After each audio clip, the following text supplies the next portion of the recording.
Divine T വിയുടെ വെളിച്ചമെന്ന സംവാദ പരമ്പരയിലൂടെ ക്രിസ്തുദർശന നാമവുമായി ഇന്ന് പങ്കുവയ്ക്കുന്നത് ശ്രീ CL ജോസ് ആണ്. ഈ മാനം തെളിഞ്ഞു എന്നുള്ളതാണല്ലോ ആദ്യത്തെ നാടകം. അതെ. ആ നാടകത്തോടു കൂടിയാണോ ഈ നാടക ഫീൽഡിൽ ഉറച്ചു നിൽക്കണം, പിന്നെ ഉള്ള ഈ 36 സമ്പൂർണ്ണ നാടകങ്ങളും? അത് ആദ്യത്തെ നാടകം എഴുതി കഴിഞ്ഞപ്പോൾ ഞാൻ ചെറുകഥയിലേക്ക് തിരിയണോ വിനോദഭവനിലേക്ക് എന്നെ തിരിഞ്ഞു പോകണോ അതോ നാടകത്തിൽ ഉറച്ചു നിൽക്കണമെന്ന് പറഞ്ഞ് യാതൊരു ഉറപ്പുമില്ല. ഒന്നാമത്തെ നാടകം വിജയിച്ചു. അപ്പോൾ എല്ലാവരും പറഞ്ഞു അത് പുസ്തകമാക്കണമെന്ന് പറഞ്ഞു. കുടുംബത്തിൽ ഭാഗമല്ല. പക്ഷേ ഞാൻ എന്നെ വിശ്വാസമുള്ള ഒരു ആൾ കുറച്ച് പൈസ തന്നു. അവിടുത്തെ പ്രസിൻ്റെ മാനേജർ പറഞ്ഞു, ജോസിന് എനിക്ക് ബോധ്യമുണ്ട്, ജോസിന് ഞാൻ 500 കോപ്പി അച്ചടിച്ച് തരാം, അത് വിറ്റിട്ട് അതിൻ്റെ പൈസ തന്നാൽ മതി. ജോസിൻ്റെ കയ്യിൽ നിന്ന് പെട്ടെന്ന് പൈസ എടുക്കാനില്ല എന്ന് എനിക്കറിയാം. അങ്ങനെ 500 കോപ്പി അച്ചടിച്ചു. അന്ന് 75 പൈസ വില. ഇന്നാണെങ്കിൽ ഒരു 40 രൂപ 45 രൂപ വില. അത്രയും പേജുണ്ട്. മാനം തെളിഞ്ഞെന്ന് പുസ്തകത്തിൻ്റെ പേര്. മനോഹരമായ പുറഞ്ഞിട്ട അങ്ങനെ ഉദയസൂര്യൻ്റെ പടമൊക്കെ ആയിട്ട് മറുവശത്ത് 24 വയസ്സായ ധാരാളം മുടിയുള്ള ചുള്ളനായ എൻ്റെ പടമുണ്ട്. അത് കാണുമ്പോൾ ഞാനൊക്കെ നോക്കി സന്തോഷമായി. അതാണ്. അപ്പോൾ തന്നെ ഉള്ളിലൊരു ഞെട്ടൽ. കാരണം ഇതിൻ്റെ പണം വിട്ടണമെങ്കിൽ ഇത് വിറ്റ് പോകണം. 500 കോപ്പിയുണ്ട്. എന്നെ ആരും അറിയില്ല സാഹിത്യകാരനായിട്ട്. ഞാൻ എന്ത് ചെയ്തു, ഓഫീസിൽ പോകുന്നതിന് മുമ്പ് 10 മണിക്കോ 9:30 ഓഫീസിൽ പോകുന്നതിന് മുമ്പ് 8:30 ആകുമ്പോഴേക്കും ഓരോ ലെസൺ കോപ്പി എടുത്ത് കയ്യിൽ വയ്ക്കും. എന്നിട്ട് ഓരോ പരിചയക്കാരുടെ അടുത്ത് ചെന്ന് ഞാൻ എഴുതിയ പുതിയ നാടകമാണ്, ഒരു കോപ്പി എടുത്ത് പ്രോത്സാഹിപ്പിക്കണം. അപ്പോൾ അവർ മനമില്ലാ മനസ്സോടെ 75 പൈസ എഴുതാനും കോപ്പി വാങ്ങും. ചില ആളുകൾ സന്തോഷവും സ്നേഹവും അതിയായിട്ട് എൻ്റെ ഇത് കോപ്പി വാങ്ങി പൈസ തരാതെ എന്നോട് പ്രോത്സാഹിപ്പിച്ചിട്ടുണ്ട്. അങ്ങനെ കൊണ്ട് നടന്ന് വിറ്റു. അപ്പോൾ അങ്ങനെ കൊണ്ട് നടന്ന് വിറ്റ്. അപ്പോൾ ആ നാടകം ഇറക്കുമ്പോൾ എനിക്ക് തോന്നി ഒരു അവതാരിക ഉണ്ടായാൽ കൊള്ളാം. എല്ലാം ചില ആളുകൾക്ക് പുതിയ രംഗത്ത് വരുമ്പോൾ ഒരാൾ അവതരിപ്പിക്കുക എന്നുള്ളതല്ലേ. അപ്പോൾ ഞാൻ അവിടെ സാഹിത്യ അക്കാദമിയുടെ മുൻ പ്രസിഡൻ്റായിരുന്ന പുത്തേഴത്ത് രാമമേനോൻ, സൂര്യന് കീഴിലുള്ള ഏത് വിഷയങ്ങളെക്കുറിച്ചും ധാരാളം ബോധമുള്ള, ഏത് വിഷയത്തെക്കുറിച്ച് എഴുതാൻ കഴിവുള്ള ആ പുത്തേഴനെ ചെന്ന് കണ്ടു. ഞാനൊരു നാടകം എഴുതിയിട്ട് ഒരു അവതാരിക എഴുതിയാൽ കൊള്ളാം എന്ന് പറഞ്ഞു. അദ്ദേഹം അത് സന്തോഷം മേടിച്ചു. അതിന് പണ്ഡിതോചിതമായ പ്രൗഢമായ ഒരു അവതാരിക അദ്ദേഹം എഴുതി തരികയും ചെയ്തു. ആ അവതാരിക വെച്ചിട്ടുണ്ട്. അപ്പോൾ അന്ന് മുതൽ എൻ്റെ നാടകത്തെക്കുറിച്ചും നാടകത്തിൻ്റെ വളർച്ചയെക്കുറിച്ചും എന്നെക്കുറിച്ചുമൊക്കെ കൂടുതൽ കൗതുകത്തോടു കൂടി ആ മനുഷ്യൻ ചോദിച്ചറിഞ്ഞു. ഇതിൻ്റെ ഇടയ്ക്ക് ഞാൻ 2ാമത്തെ നാടകം എഴുതി. 1ാമത്തെ നാടകത്തിൻ്റെ പ്രചോദനത്തിൽ 2ാമത്തെ നാടകം എഴുതി. അത് ക്രിസ്ത്യൻ കഥാപാത്രങ്ങളായിരുന്നു നാടകത്തിലെ മാനം തെളിഞ്ഞുവെങ്കിൽ ഞാൻ കുറേ കൂടി വിപുലമായ രീതിയിൽ ഒരു മുസ്ലിം കഥാപാത്രം, ഒരു ഹിന്ദു കഥാപാത്രം, ഒരു ക്രിസ്ത്യൻ കഥാപാത്രങ്ങളുടെ ഒരു ക്രിസ്ത്യ കഥാപാത്രങ്ങളടങ്ങിയ കുടുംബകഥ. അപ്പോൾ പൗലോസ് എന്ന് പറഞ്ഞൊരു കാരണവർ, അയാളുടെ മക്കൾ 2 പേര്, മൂത്ത മകൻ ക്ഷയരോഗിയായ ഫാക്ടറി ജീവനക്കാരനായ ജോസഫ്, അയാളുടെ അനുജൻ ബേബി BA പഠിക്കുന്നു, അയാളുടെ ക്ഷയരോഗിയുടെ ഭാര്യ റോസി, നല്ലവളായ റോസി, അവർ കൊച്ചു കുടുംബം. പലചരക്ക് കടക്കാരനും നല്ല ഒരു നർമ്മരസികനുമായിട്ടുള്ള ഒരു മുഹമ്മദ് മാപ്പിള, അയാളുടെ ശമ്പളക്കാരൻ ഒരു തമാശയൊക്കെ ധാരാളം പഠിക്കുന്ന ഒരു ഗോപാലൻ നായർ. ഇങ്ങനെയുള്ള ഒരു കുടുംബം, ഒരു ക്രോസ് സെക്ഷൻ ഓഫ് സൊസൈറ്റി എന്നുള്ള പോലെ എല്ലാ കമ്മ്യൂണിറ്റിയും പെട്ട ആളുകൾ. ഇവിടെ ക്ഷയരോഗിയായ ജോസഫ് ഒരു നല്ല കുടുംബ ബന്ധത്തോടുകൂടി ഭാര്യയുടെ അങ്ങേറ്റം ത്യാഗവതിയായ ഭാര്യ, ഭർത്താവിനെ സ്നേഹിക്കുന്നു. അയാൾക്ക് സാമ്പത്തിക ശേഷി കുറവാണെങ്കിലും എല്ലാം സഹിച്ചുകൊണ്ട് ജീവിക്കുന്ന ഭാര്യ. അപ്പനും അതുപോലെ തന്നെ. ഇവനാണെങ്കിൽ കഷ്ടപ്പെട്ട് അനുജനെ പഠിപ്പിക്കുക. അനുജനെ പഠിപ്പിച്ച് അവൻ ഡിഗ്രി എടുത്താൽ, അവന് ഉദ്യോഗം കിട്ടിയാൽ, സമ്പാദ്യമായാൽ കുടുംബം രക്ഷപ്പെട്ടു, കടങ്ങളൊക്കെ തീരും എന്നുള്ള നല്ല ഉദ്ദേശത്തോടെ പഠിപ്പിക്കും. അങ്ങനെ അനുജൻ പഠിച്ചു, ഡിഗ്രി എടുത്തു. അധികം വൈകാതെ അവന് ജോലി കിട്ടി സമ്പാദ്യമായപ്പോൾ കുടുംബത്തേക്ക് വരുമാനം വരുന്നില്ല. അപ്പോഴേക്കും അവന് സെറ്റും കൂട്ടുകയായി അവൻ പണം ദുർവ്യയം ചെയ്യാൻ പോകുന്നു. ഇത് ചേട്ടൻ ചോദ്യം ചെയ്തപ്പോൾ നിൻ്റെ പൈസയൊക്കെ എവിടെ? അതെനിക്ക് പൈസയ്ക്ക് അത്യാവശ്യം ഉണ്ടായിരുന്നു. ഇവിടെ കുടുംബത്തിൻ്റെ ബുദ്ധിമുട്ട് നീ മനസ്സിലാക്കണ്ടേ, നീ പൈസ കൊണ്ടുവരണം. അവന് വീടിൻ്റെ അകത്ത് ഒരു ബഹളമായി വീട്ടിൽ. ഇവിടെ എന്ത് സംഭവിച്ചെന്ന് വെച്ച് കഴിഞ്ഞാൽ, ഈ അനുജൻ കുറച്ച് പൈസയും ഒക്കെ സൗകര്യപ്പെടുത്തി അപ്പനെ സന്തോഷിപ്പിച്ചു. അപ്പൻ അനുജൻ്റെ ഭാഗത്തേക്ക് തൂങ്ങി, പണമുള്ള ഭാഗത്തേക്ക് അപ്പൻ തൂങ്ങി. ഇന്നും നടന്നുകൊണ്ടിരിക്കുന്ന സമൂഹത്തിൽ പണം എവിടെയുണ്ട് അവിടേക്കൊരു ആകർഷണം. ഇത് ജോസഫിനെ സംബന്ധിച്ച് ചങ്കിൽ വെട്ട് കിട്ടിയ പോലെയായി. എല്ലാം അറിയുന്ന അപ്പൻ ഇങ്ങനെയായി. പിന്നെ ഈ ജോസഫും ജോസഫിൻ്റെ ഭാര്യയും പറയുന്നത് മിണ്ടുന്നതൊക്കെ കുറ്റം, അനങ്ങുന്ന കുറ്റം, മിണ്ടുന്ന കുറ്റം. വീടിൻ്റെ അകം ഒരു യുദ്ധമേഖല പോലെയായി, സ്ഫോടനാത്മകമായ അന്തരീക്ഷം. ബഹളം കൂട്ടുന്ന പിതാവ്, അതിന് ഒന്നും പറയാൻ പറ്റാത്ത നിസ്സഹായാവസ്ഥയിൽ ഭാര്യയും ഭർത്താവും ജോസഫ്. ഒടുവിൽ ഇവർ ഈ മമ്മദ് മാപ്പിള നല്ലവനായ സ്നേഹസമ്പന്നനായ ഒരു മമ്മളോപ്പയെ, അയാൾ നല്ല മനുഷ്യനാണ്. അയാൾ ഈ വിഷമം, നീ എൻ്റെ വീടിൻ്റെ ചായപ്പിൽ വന്ന് താമസിച്ചോ, നിനക്ക് ബുദ്ധിമുട്ടാണെങ്കിൽ. അപ്പോൾ വീട് വിട്ട് ഇറങ്ങിപ്പോകുന്നൊരു ഭാഗമാണ് ഇവിടെ. ആ നാടകം ലൂർദ് പള്ളി അങ്കണത്തിൽ കഴിഞ്ഞ വർഷം മാനം തെളിഞ്ഞ് അവതരിപ്പിച്ച പോലെ ഈ വർഷം ജീവിതം ഒരു കൊടുങ്കാറ്റാണ് എന്ന നാടകം അവതരിക്കാം. ഞാനാണ് ക്ഷയരോഗിയായ ജോസഫിൻ്റെ റോളിൽ അഭിനയിച്ചത്. ഞാനാണ് നാടകം സംവിധാനം ചെയ്യുന്നത്. എൻ്റെ ഭാര്യ റോസി. അങ്ങനെ ആ വളരെ വേദനാജനകമായ ഒരു രംഗമാണ് ഇവർ വീട് വിട്ട് ഇറങ്ങിപ്പോകുന്ന രംഗം. അത്രയും മതിപ്പ് ജോസഫും റോസിയും പ്രേക്ഷകർക്ക് കൊടുത്തിട്ടുണ്ട്. നല്ല ഭാര്യയും ഭർത്താവുമാണ്, ഒരു പ്രശ്നമില്ലാണ്ട് ജീവിച്ചവരാണ്, അവർ ത്യാഗം ചെയ്തവരാണ്. ഇവർ ഇറങ്ങിപ്പോകേണ്ട ഗതികേട് വന്നു എന്നുള്ളതിൻ്റെ പേരിൽ തലേ രംഗത്ത് മമ്മദ് മാപ്പിളയുടെയും ഗോപാലൻ നായരുടെയും തമാശകളെ കൊണ്ട് പൊട്ടിച്ചിരിയും ഹർഷാരവും മുഴക്കിയ അതേ ജനത ഞാനും എൻ്റെ ഭാര്യ റോസിയും വീട് വിട്ട് ഇറങ്ങുന്ന നേരം വന്നപ്പോൾ പിൻ ഡ്രോപ്പ് സൈലൻസ്, ഒരക്ഷരം വിടുന്നു. ഈ കാണാവുന്ന ജനങ്ങൾ മുഴുവൻ അവിടെ ഇരിക്കുന്നുണ്ടോ എന്ന് തെറ്റിദ്ധരിക്കാവുന്ന രീതിയിൽ പരിപൂർണ്ണ നിശബ്ദത അവരെ മനസ്സിൽ വേദനിച്ചിരിക്കുന്നു. അപ്പോൾ തിരുഹൃദയത്തിൻ്റെ ഒരു ചിത്രം എടുത്ത് എനിക്ക് ആകെ പുതിയ വീട്ടിലേക്ക് കൊണ്ടുപോകാനുള്ള സമ്പാദ്യം തിരുഹൃദയത്തിൻ്റെ ഒരു ചിത്രം ഞാനെടുത്തു. മുഷിഞ്ഞ വസ്ത്രങ്ങളടങ്ങിയ സഞ്ചിയുമായി റോസിയും വീട് വിട്ട് ഇറങ്ങുക. നിസ്സംഗനെ പോലെ അപ്പൻ അവിടെ നിൽക്കുന്നുണ്ട്. അപ്പൻ്റെ അരികിലേക്ക് ഞാൻ ചെന്നു. അന്നത്തെ ഒരു ഓർമ്മ വെച്ചാൽ 50 കൊല്ലം മുമ്പ് അവതരിപ്പിച്ച ആ റോള് എൻ്റെ ഓർമ്മ വെച്ച് പറയുക. അപ്പൻ്റെ അരികെ ചെന്നു. അപ്പനോട് പറഞ്ഞു, അപ്പ, ക്ഷയരോഗിയായ ജോസഫും നല്ലവളായ റോസിയും ഇവിടുന്ന് പോവുക. ഏതാനും നാളുകൾ കഴിയുമ്പോൾ ഞാൻ മരിച്ചെന്ന വാർത്ത കേൾക്കും. അന്ന് കരയാൻ കണ്ണീരില്ലാതെ, പറയാൻ വാക്കുകളില്ലാതെ, വിങ്ങിപ്പൊട്ടുന്ന ഹൃദയവുമായി എൻ്റെ റോസി എൻ്റെ അരികത്തിരിക്കുന്നുണ്ടാവും. ലോകത്തിന് മുഴുവൻ സ്തുതി കൊടുത്തുകൊണ്ട് ഞാൻ ആ ശവമഞ്ചത്തിൽ കിടക്കുന്നുണ്ടാവും. അന്നെങ്കിലും അപ്പൻ എന്നെ വന്ന് കാണണം. ഇതാണ് ഡയലോഗ്. ഈ ഡയലോഗ് പറഞ്ഞു കഴിഞ്ഞാൽ ഉടനെ ഞാൻ റോസിയും അണിയറയിലേക്ക് പോകുന്നു, കട്ടൻ വീഴുന്നു. നാടകത്തിൽ സംഭവിച്ച പോലെ ഞാൻ റോസിയും ഈ ഡയലോഗ് പറഞ്ഞു കഴിഞ്ഞ് അണിയറയിൽ പോകുന്നു. ഞാൻ നോക്കിയപ്പോൾ, സംവിധായകനായി നോക്കിയപ്പോൾ അവിടെ കട്ടൻ വീഴുന്നില്ല. നോക്കിയപ്പോൾ എന്താ സ്ഥിതി? ഈ സീനിൻ്റെ വികാരത്തിൽ ലയിച്ച് പരിസരബോധം മറന്ന് കട്ടൻ്റെ കയറും പിടിച്ചിരുന്ന ആ മനുഷ്യൻ കരയുന്നു. കട്ടനിടറോ എന്ന് ശാസനാരൂപത്തിലൊരു താക്കീത് കൊടുത്തപ്പോൾ പിടിപിടി നിങ്ങൾ കട്ടൻ വീഴുന്നു. ഇത് എനിക്കൊരു അനുഭവം തോന്നി. ഞാൻ സ്റ്റേജിൻ്റെ ഭാഗത്ത് മൈക്കിൽ നോക്കി അഭിനയിക്കുകയും പ്രേക്ഷകരെ നോക്കി അഭിനയിക്കുകയും ചെയ്യുന്ന പോസിറ്റ് അഭിനയിക്കുമ്പോൾ എൻ്റെ ഡയലോഗ് പറയുന്ന സമയത്ത് അവിടെ ഒരുപാട് ആളുകൾ വിതുമ്പുന്നത്, കരയുന്നത്, കണ്ണു തുടയ്ക്കുന്നത്, നെടുവീർപ്പെടുന്നതൊക്കെ ഞാൻ സ്റ്റേജിൽ നിന്ന് കാണുക. അവിടെ വന്ന് എൻ്റെ മനസ്സാക്ഷി എന്നോട് പറയുന്നു, ഇതാണ് നിൻ്റെ മാധ്യമം. നീ ചെറുകഥകളല്ല, നാടകത്തിലേക്കാണ് വരേണ്ടത്. ഒറ്റയടിക്ക് 4000-3000 ആളുകൾക്ക് നിനക്ക് പറയാനുള്ള ആശയങ്ങൾ കേൾക്കും. നീ ഒരു കഥ എഴുതിയാൽ അതൊരാൾ വായിച്ച്, വേറെ ആൾ വായിച്ച്, അനേക കൈമാറ്റങ്ങളിൽ കൂടി ഒരു ചെറുകഥ ആസ്വദിക്കപ്പെടുമ്പോൾ നീ എഴുതുന്നൊരു നാടകം ഒറ്റയടിക്ക് 1000-2000-3000 ആളുകൾ ആസ്വദിക്കുന്നു. അതുകൊണ്ട് നിനക്ക് പറയാനുള്ള കാര്യങ്ങൾ, ഉന്നയിക്കാനുള്ള മൂല്യങ്ങൾ, ഉയർത്തിപ്പിടിക്കാനുള്ള ആശയങ്ങൾ, ബൈബിളിലെ ദർശനങ്ങളൊക്കെ നീ നാടകത്തിലൂടെ കൊടുക്കുക എന്ന് തോന്നി. അന്ന് തീരുമാനിച്ചു. ജീവിതത്തിൽ കൊടുങ്കാറ്റിൻ്റെ ആ രംഗം അഭിനയിച്ചപ്പോൾ തോന്നി ഞാൻ നാടകത്തിലേക്ക് തന്നെ ഉറച്ചു നിൽക്കുക. പിന്നെ ഞാൻ ചെറുകഥ എഴുതിയിട്ടില്ല. പിന്നെ ഇന്ന് വരെ നാടകരംഗത്ത് ഉറച്ചു നിന്നു. അതാണ് നാടകരംഗത്ത്. ജീവിതം ഒരു കൊടുങ്കാറ്റാണ്. എനിക്ക് ഒന്ന് അഭിനയിച്ചുകൊണ്ട് നിൽക്കുന്ന അവസരത്തിൽ ഒരു ദർശനം പ്രേരണയായിരുന്നു.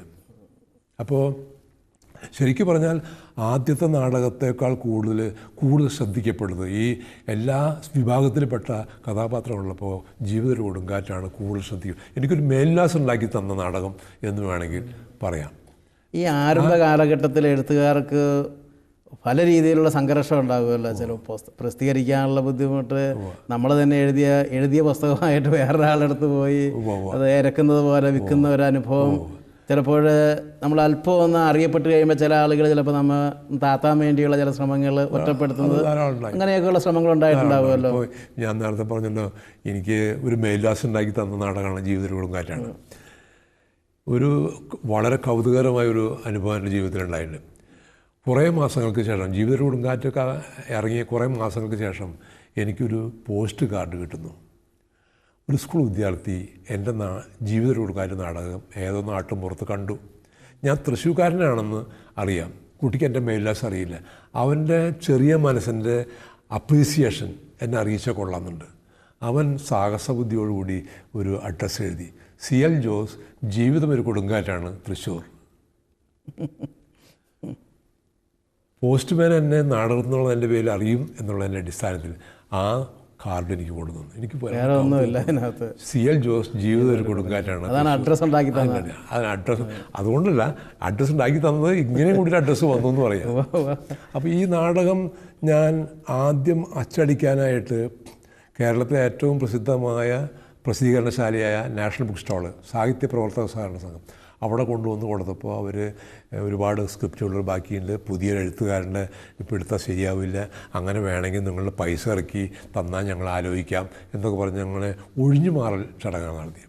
അപ്പോൾ ഞാൻ ഇവിടെ ലീവ് എടുത്ത് വന്ന് ഇവരോട് ആവശ്യപ്പെട്ട് നേരെയാവില്ല എന്ന് മനസ്സിലായി. അപ്പോൾ പിന്നെ വന്ന നിലയ്ക്ക്, കോട്ടയം വരെ വന്ന നിലയ്ക്ക് തൃശ്ശൂർക്ക് ഇനി മടങ്ങണ്ട. അപ്പോൾ ഞാൻ അന്വേഷിച്ചപ്പോൾ മാന്നാനത്ത് ഒരു പ്രസ്സുണ്ട് CMIക്കാരുടെ, അപ്പോൾ അവിടെ ഒന്ന് സമീപിക്കാം എന്ന് വെച്ചാൽ അവിടെ ചെന്ന് സമീപിച്ചപ്പോൾ ആദ്യം മാനം തെളിഞ്ഞു നാടകം കുറച്ച് കോപ്പി അവിടെ എങ്ങനെയോ വാങ്ങി വിറ്റ് പോയിട്ടുണ്ട്. അപ്പോൾ ഞാൻ ഉയർന്നു വരുന്നൊരു നാടകത്താണെന്ന് എന്തുകൊണ്ടോ അച്ഛന് തോന്നി. അപ്പോൾ ആ അച്ഛൻ അത് പരിഗണിച്ചു, എൻ്റെ ഇത് അച്ചടിക്കാൻ. അവരാണ് ഈ ജീവിത കൊടുക്കാൻ അച്ചടിച്ചത്. ഒരിക്കലും ഈ സ്പുട്നിക്കിലോ പട്ടിയെക്കുറിച്ച് അങ്ങനെ ഒരു കാര്യം പറഞ്ഞ അങ്ങനെ ഒരു ഞാൻ അത് എന്താ കാര്യത്തിൽ മാനം തെളിഞ്ഞു നാടകത്തിൽ അവതാരിക പുത്തേഴൻ എഴുതിയല്ലോ. അപ്പോൾ ആ പുത്തേഴനായിട്ട് വളരെയധികം രാമേനായിട്ട് പരിചയമുണ്ട്. അപ്പോൾ ജീവിതം ഒരു കൊടുങ്കാറ്റ് നാടകം എഴുതി കഴിഞ്ഞതിന് ശേഷം ആ അവതാരികയുടെ വെളിച്ചത്തിൽ ഇടയ്ക്കിടയ്ക്ക് ഒരുപാട് അറിവുള്ള മനുഷ്യനാണ്, ചെന്ന് സംസാരിക്കാം എന്നുള്ളതായിരിക്കും. അപ്പോൾ ഞാൻ അദ്ദേഹത്തെ ചെന്ന് കണ്ടു. എന്തുണ്ട് ജോസ് വിശേഷങ്ങളൊക്കെ? പുതിയ നാടകമൊക്കെ ഉണ്ടോ? പുതിയ നാടകമൊക്കെ ഉണ്ട്, പക്ഷേ നാടകരംഗത്ത് തുടരണോ എന്നുള്ള കാര്യം ഒരു ശങ്കയിലാണ്. എന്ത് പറ്റി? ഞാൻ താങ്കളുടെ അവതാരിയായിട്ടുള്ള മാനം തെളിഞ്ഞു നാടകം പല പത്രക്കാർക്ക് അയച്ചു. തൃശ്ശൂരിലെ എക്സ്പ്രസ്സും ഫാദർ ഉടക്കലിൻ്റെ തൊഴിലാളി ഒഴിച്ച് ബാക്കി ഒരു പത്രങ്ങളും റിവ്യൂ ചെയ്തില്ല, ഒരു പ്രോത്സാഹനം തന്നില്ല, ഒരു ഉയർച്ച ഉണ്ടാക്കി തന്നില്ല. ചില പ്രമാണികളായ സാഹിത്യകാരന്മാർക്കും കൊണ്ടുപോയി കോപ്പി കൊടുത്തു. അവരും വാങ്ങി വെച്ചതല്ലാതെ പിന്നെ പറയാമെന്നുണ്ട്, അവരും വായിച്ചൊരു അഭിപ്രായം പറഞ്ഞില്ല. ഒരു പ്രോത്സാഹനമോ ഒരു ഉയർത്തലോ ഒന്നും എനിക്ക് കിട്ടിയില്ല. വളരെ നിരാശനാണ് ഞാൻ എന്ന് പറയും. അപ്പോൾ ഈ വിഷയമായിട്ടൊന്നും ബന്ധമില്ലാത്ത നർമ്മരസികനായ പുത്തേഴൻ പറഞ്ഞു, ജോസ് ഈയിടെ പത്രത്തിലൊരു വാർത്ത വായിച്ചോ? എന്താണാവോ? റഷ്യയിലെ ശാസ്ത്രജ്ഞന്മാർ ബഹിരാകാശത്തേക്ക് ഒരു സ്പുട്നിക് വിട്ടിരിക്കുന്നു. അത് ഞാൻ വായിച്ചു. അതിൽ ലൈക്ക എന്ന് പറഞ്ഞൊരു പട്ടിയെയും കയറ്റി വിട്ടിട്ടുണ്ട്. അത് ഞാൻ വായിച്ചതാണ്. വായിച്ചു അല്ലേ? അതിൽ നിന്ന് ജോസ് എന്താ മനസ്സിലാക്കുന്നത്? എന്താ മനസ്സിലാക്കാൻ? ശാസ്ത്രജ്ഞന്മാർ അവരുടെ കഴിവ് പരമാവധി പ്രയോഗിച്ചു. അല്ല, ജോസ് ഇതിൽ നിന്ന് വലിയൊരു സത്യം മനസ്സിലാക്കണം. അതായത് കയറ്റി വിടാൻ ആളുണ്ടെങ്കിൽ ഏത് പട്ടിക്കും ഉയരാം. അപ്പോൾ ഞാൻ അത്ഭുതപ്പെട്ടു പോയി. അത് പട്ടിയുടെ കഴിവല്ല, കയറ്റി വിട്ടവൻ്റെ കഴിവാണ്. എനിക്ക് ജോസിനോട് പറയാനുള്ളത്, ജോസ് സ്പുട്നിക്കിലെ പട്ടിയാവരുത്. ജോസിന് പ്രതിഭയുണ്ടെങ്കിൽ, ജോസിന് സർഗശക്തിയുണ്ടെങ്കിൽ, ജോസിന് ഭാവനയുണ്ടെങ്കിൽ, ജോസിന് അർപ്പണബോധമുണ്ടെങ്കിൽ ജോസ് താനേ വളരും. അല്ലെങ്കിൽ ഇതൊന്നുമില്ലെങ്കിൽ ആര് ഉയർത്തിയാലും ജോസ് വളരില്ല. ഇത് 1957 പുസ്തകം അടിച്ചിറക്കിയ ആ കാലഘട്ടത്തിൽ പുത്തഴൻ എന്നോട് പറഞ്ഞതാണ്. ഇതൊരു ആപ്തവാക്യമായി ഞാൻ സ്വീകരിച്ചു. പിന്നെ ഞാൻ ആരും എനിക്ക് പ്രോത്സാഹനം തരുന്നില്ലല്ലോ എന്ന് ഞാൻ പിന്നെ ഒരു വേദനയോടുകൂടി ആരോടും പറഞ്ഞിട്ടില്ല. എൻ്റെ നാടകങ്ങളിൽ ജനങ്ങളും ഏറ്റെടുത്തു. എന്നെ ഇതുവരെ ഇത്രയും ഉന്നത നിലയിലേക്ക് ദൈവം എന്നെ എത്തിച്ചിട്ടുണ്ടെങ്കിൽ എന്നെ കാര്യമായി പ്രോത്സാഹിപ്പിച്ച 2 ശക്തികളേ ഉള്ളൂ. ഒന്ന് ദൈവം, പിന്നെ ലോകത്തുള്ള ലക്ഷോപലക്ഷം പ്രേക്ഷകർ. അവരാണ് എന്നെ വളർത്തിയത്. എൻ്റെ നാടകത്തിന് എന്നെ പല അതിൻ്റെ വിശദാംശങ്ങളിലേക്ക് ഞാൻ കടക്കുന്നില്ല. പല അസൂയ, എൻ്റെ വളർച്ചയിലുള്ള അസഹിഷ്ണുത ഒക്കെ എൻ്റെ പേരിൽ എന്നെ ഒറ്റപ്പെടുത്താൻ, എന്നെ തഴയാൻ, തളർത്താൻ, തമസ്കരിക്കാൻ, തിരസ്കരിക്കാൻ, തട്ടിയിടാനൊക്കെ ഒരുപാട് ശ്രമങ്ങൾ പല ഭാഗത്തു നടന്നുണ്ട്. പക്ഷേ ഈ റോമ 8:31 വാക്യം പറഞ്ഞിട്ട് ദൈവം നിന്നോടൊപ്പം ഉണ്ടെങ്കിൽ ആര് നിനക്ക് എതിര് നിൽക്കും എന്ന്. എന്നൊക്കെ എതിര് നിൽക്കാൻ ശ്രമിച്ചവരൊക്കെ എൻ്റെ കോപ്പികൾ പുതിയ നാടകത്തിന് വേണ്ടി ദാഹിക്കുന്ന ജനത ബുക്ക് സ്റ്റാളുകൾ ചോദിക്കുന്നു, പുതിയ സി.എൽ. ജോസിൻ്റെ പുതിയ നാടകമുണ്ടോ, പുതിയ നാടകങ്ങൾ നമുക്ക് ദൈവം ഒരുക്കുന്നത്. അങ്ങനെ നാടക സീസൺ വരുമ്പോഴത്തേക്കും ഒരു അവധിക്കാലത്താണല്ലോ അധികം നാടകങ്ങൾ നടക്കുന്നത്. അപ്പോൾ ആ അവധി ഓണക്കാലം വരുമ്പോൾ, ക്രിസ്മസ് സീസൺ, ഈസ്റ്റർ സീസണൊക്കെ, വിഷുവിൻ്റെ കാലം വരുമ്പോൾ ബുക്ക് സ്റ്റാളുകാർ എന്നോട് ആവശ്യപ്പെടും, ജോസേട്ടാ സീസണാണ് വരാൻ പോണേ, നാടകം വേണം. അപ്പോൾ ജോലിൻ്റെ ഇടയിൽ കൂടി സമയമുണ്ടാക്കി രാത്രിയിൽ ഏകാന്തരിയിരുന്നുകൊണ്ട് നാടകം എഴുതും. അപ്പോൾ അങ്ങനെ തട്ടിയിടാനൊക്കെ ശ്രമം നോക്കിയിട്ട് ആർക്കും എന്നെ തട്ടാൻ പറ്റിയില്ല. ഒടുവിൽ തട്ടിയിട്ടാൽ വീഴില്ല എന്ന് കണ്ടപ്പോൾ എൻ്റെ പുറത്ത് തട്ടി തുടങ്ങി ചില മാന്യന്മാർ. അപ്പോൾ ഞാൻ ചിന്തിച്ചു, അതിൻ്റെ ഉള്ളാലെ ഞാൻ കണ്ടു, നിങ്ങളെ പുറത്ത് തട്ടലും തട്ടിയിടാൻ നോക്കുന്ന ശ്രമങ്ങൾ രണ്ടും ഒരേ പുച്ഛത്തോടെ ഞാൻ കാണുന്നത്. അങ്ങനെ ഈ പല എഴുത്തുകാരും അതുപോലെ തന്നെ ഇങ്ങനെ അറിയപ്പെടാൻ ആഗ്രഹിക്കുന്ന ആളുകളുമൊക്കെ സിനിമാ ഫീൽഡിലാകാം, അവരൊക്കെ മിക്കവാറും ഒരു ഗ്രൂപ്പ് ഉണ്ടാക്കിയിട്ട് ആ ഗ്രൂപ്പിൻ്റെ ഒരു താല്പര്യത്തിന് വേണ്ടി നിന്ന് ആ ഗ്രൂപ്പിനെ കൊണ്ട് നല്ല കാര്യങ്ങൾ പറയിപ്പിച്ച് അങ്ങനെയാണ് പല ആളുകളും പ്രവർത്തിക്കുന്നത്. എനിക്ക് ധാരാളം അനുഭവം ഉള്ളതാണ്. സാഹിത്യരംഗത്ത് ചില ക്ലിക്കുകൾ, ഗ്രൂപ്പുകൾ. എന്നെ സംബന്ധിച്ചിടത്തോളം ഞാൻ മനസ്സിലാക്കിയത്, നാടകം നല്ലതാണെങ്കിൽ അവിടെ ഗ്രൂപ്പും പ്രചരണ സേനകളോ സ്തുതിപാഠ സംഘങ്ങളോ ആവശ്യമില്ല. ഒന്നാമതിൽ എനിക്ക് അതിനൊന്നും നേരില്ല. കാരണം എനിക്ക് 10 തൊട്ട് 5 വരെ ഓഫീസിൽ ജോലി. അത് കഴിഞ്ഞ് വന്ന് ഈ ക്ലിക്ക് ഉണ്ടാക്കാനും ഗ്രൂപ്പ് ഉണ്ടാക്കാനും സാഹിത്യകാരന്മാരെ അങ്ങനെ അവിടെ ഇവിടെയും ചർച്ചയ്ക്കൊന്നും എനിക്ക് തരില്ല. ഓടി വന്ന് നാടകം എഴുതുക, അത് ആത്മാർത്ഥമായി രാത്രിയുടെ ഏകാന്തതയിൽ, ശാന്തമായ അന്തരീക്ഷത്തിൽ, നിശയുടെ നിശബ്ദതയിൽ ഇങ്ങിരുന്ന് കഥാപാത്രങ്ങളായിട്ട് ഞാൻ സംവദിക്കും. അവരുടെ വേദനകൾ, വേവലാതികൾ, വിഷമങ്ങൾ, മറ്റുള്ള നാടകത്തുകൾക്ക് അങ്ങനെയുണ്ടോ എന്ന് എനിക്കറിയില്ല. എൻ്റെ രചനാ രീതി മറ്റു രീതിയാണ്.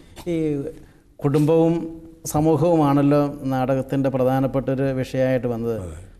ഇപ്പോൾ ഈ കുടുംബത്തെ അഭിമുഖീകരിക്കുന്ന 1-2 പ്രശ്നങ്ങളൊന്ന് വാർദ്ധക്യത്തിലേക്ക് വരുന്ന മാതാപിതാക്കന്മാർ. പണ്ട് ആ മാതാപിതാക്കന്മാരെ കണ്ടിരുന്ന രീതിയിൽ മക്കൾക്ക് ഇപ്പോൾ അവരെ കാണാൻ പറ്റുന്നില്ല. അവരുടെ ജോലി തിരക്ക്, പല ബുദ്ധിമുട്ടുകൾ, പ്രയാസങ്ങൾ, അല്ലാതെ അവരുടെ ചിന്തയിൽ തന്നെ വന്നിരിക്കുന്ന ചില പ്രശ്നങ്ങൾ, അതുപോലെ വാർദ്ധക്യത്തിലെത്തിയവർ. പിന്നെ അതുപോലെ തന്നെ മക്കളെക്കുറിച്ചുള്ള കാഴ്ചപ്പാടിൽ പണ്ടത്തുള്ള കാഴ്ചപ്പാട് ഇപ്പോഴാണ് വ്യത്യാസം വന്നു. പണ്ട് മക്കളെ ഒരു പക്ഷേ ദൈവത്തെക്കുറിച്ച് പറഞ്ഞു കൊടുക്കണം, നീതി, ന്യായം, സത്യം, ഇതൊക്കെയാണ്. ഇപ്പോൾ മാതാപിതാക്കന്മാർ പോലും പണമാണ് ഏറ്റവും പ്രധാനപ്പെട്ടതെന്നുള്ളൊരു ആശയമാണ് മക്കൾക്ക് കൊടുക്കുന്നത്. വിദ്യയാണ് പ്രധാനപ്പെട്ടത്, പണമാണ് പ്രധാനപ്പെട്ടത്, സത്യം, നീതി, പ്രാർത്ഥന, ഇതൊക്കെ ഇങ്ങനെ ക്രമേണ സമൂഹത്തിൽ നിന്ന് പോയി വരുന്നുണ്ട്. അതിനെക്കുറിച്ചുള്ള നാടകവുമായി ബന്ധപ്പെട്ടോ അല്ലെങ്കിൽ സാറിൻ്റെ തന്നെ ഒരു വിലയിരുത്തൽ അറിയാൻ താല്പര്യമുണ്ട്. ഈ പണത്തിൻ്റെ പുറകെ പോയി, അതിൻ്റെ ആഡംബരങ്ങളുടെ പുറകെ, അതിൻ്റെയൊക്കെ പുറകെ പോയിട്ട് അവരുടെ ജീവിതം അകലെന്ന് വീക്ഷിക്കുമ്പോൾ അവരുടെ ജീവിതത്തിൽ ഒരുപാട് തകർച്ചകളുണ്ടായി നമുക്ക് കാണുന്നത്. നമ്മൾ കാണുന്ന താൽക്കാലികമായ പരിവേഷങ്ങളാണ്. പണത്തിൻ്റെ തള്ളിച്ചുകൊണ്ട് അവൻ പുതിയ കാറ് വാങ്ങുന്നു, പുതിയ ബംഗ്ലാവ് വയ്ക്കുന്നു, നമുക്ക് അസൂയയോടെ നോക്കിയിട്ട് കാര്യമില്ല. മറ്റുള്ളവരുടെ ഉയർച്ചയിൽ അസൂയപ്പെടല്ല വേണ്ടത്. മറ്റുള്ളവർ ഉയർന്നത് നല്ല മാർഗമാണെങ്കിൽ അവനെ ദൈവം നിലനിർത്തും. അല്ലാത്ത മാർഗത്തിലൂടെ അവൻ ഇന്നല്ലെങ്കിൽ നമ്മുടെ മുമ്പിൽ തന്നെ തകർന്നു വീഴുന്നു കാണാം. ഞാൻ അത്തരത്തിലുള്ള പൈസയ്ക്ക് വേണ്ടിയുള്ള ഒരു നെട്ടോട്ടം ഓടിയിട്ടില്ല. ഒരുപാട് ബുദ്ധിമുട്ടും ദാരിദ്ര്യവും കഷ്ടപ്പാടും വേദനകളും വേവലാതികളൊക്കെ ഉള്ള എൻ്റെ ബാല്യവും കൗമാരവും എൻ്റെ കുടുംബാംഗങ്ങളൊക്കെ അക്ഷരാർത്ഥത്തിൽ തന്നെ ദാരിദ്ര്യ ദുഃഖം അനുഭവിച്ചിട്ടുണ്ട്. അന്നേരത്തെ ആഹാരം ഇന്ന് ഞങ്ങൾക്ക് തരണമേ എന്ന് പ്രാർത്ഥിക്കും. ആ വാക്യം ഞങ്ങളെ സംബന്ധിച്ച് അക്ഷരാർത്ഥത്തിൽ ശരിയായിരുന്നു. ഞങ്ങൾക്ക് അങ്ങനെ പ്രാർത്ഥിക്കണമായിരുന്നു.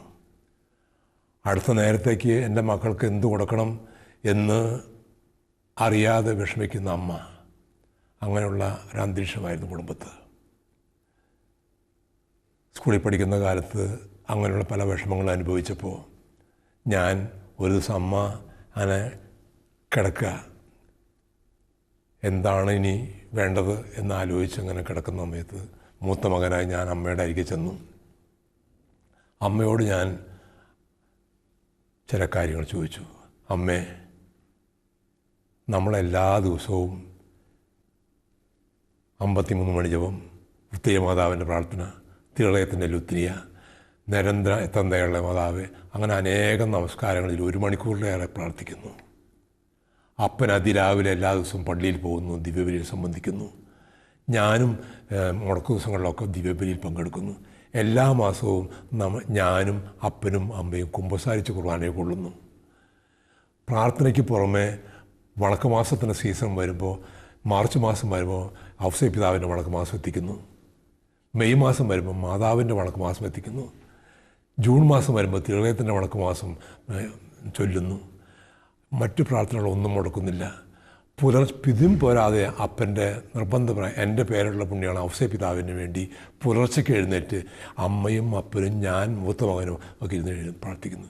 ഇതൊക്കെ ചെയ്തിട്ട് എന്തമ്മേ നമ്മുടെ ദാരിദ്ര്യം തീരാത്തത്? എൻ്റെ ഒരു ചോദ്യം. സ്കൂളിൽ പഠിക്കുന്ന ഈ മകൻ്റെ ചോദ്യത്തിൻ്റെ മുമ്പിൽ അമ്മയ്ക്ക് എന്ത് പറയാൻ പറ്റും? അമ്മ കുറച്ച് നേരം ആലോചിച്ചു. മ്ലാനമുഖമായിരിക്കുന്ന അമ്മ പറഞ്ഞു,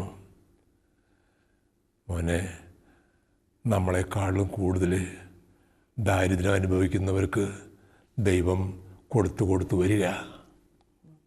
നമ്മളെക്കാൾ കൂടുതൽ ദാരിദ്ര്യം അനുഭവിക്കുന്നവർ വേറെയുണ്ട് ഭൂമിയിൽ. അവർക്കൊക്കെ ദൈവം കൊടുത്തു വരിക.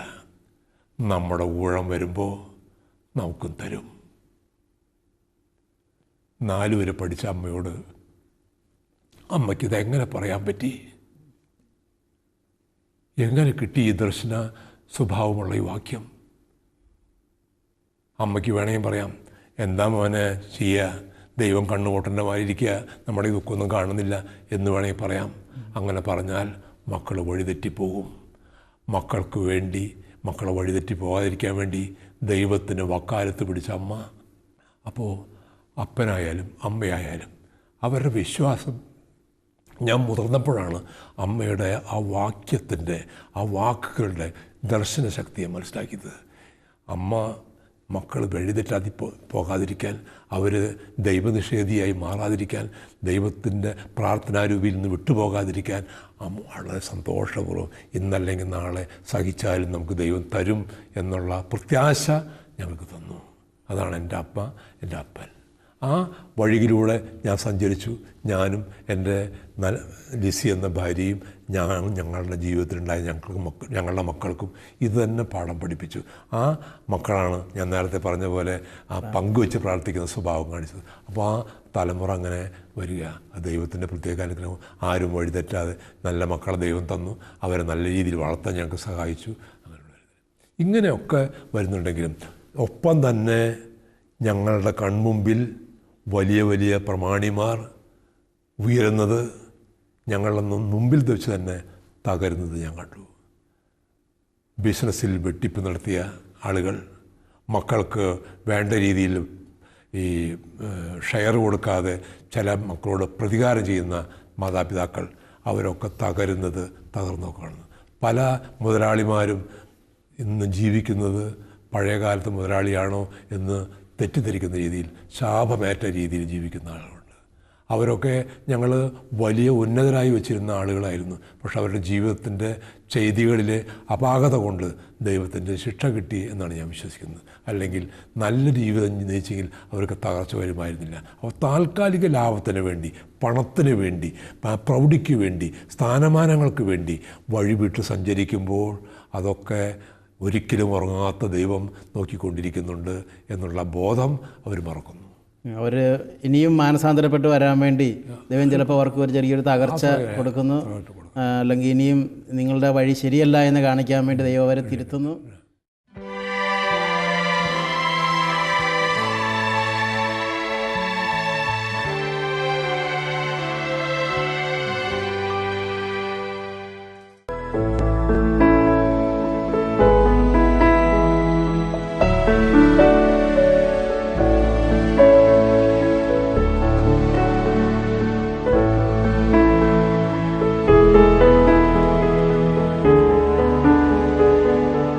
നമസ്കാരം.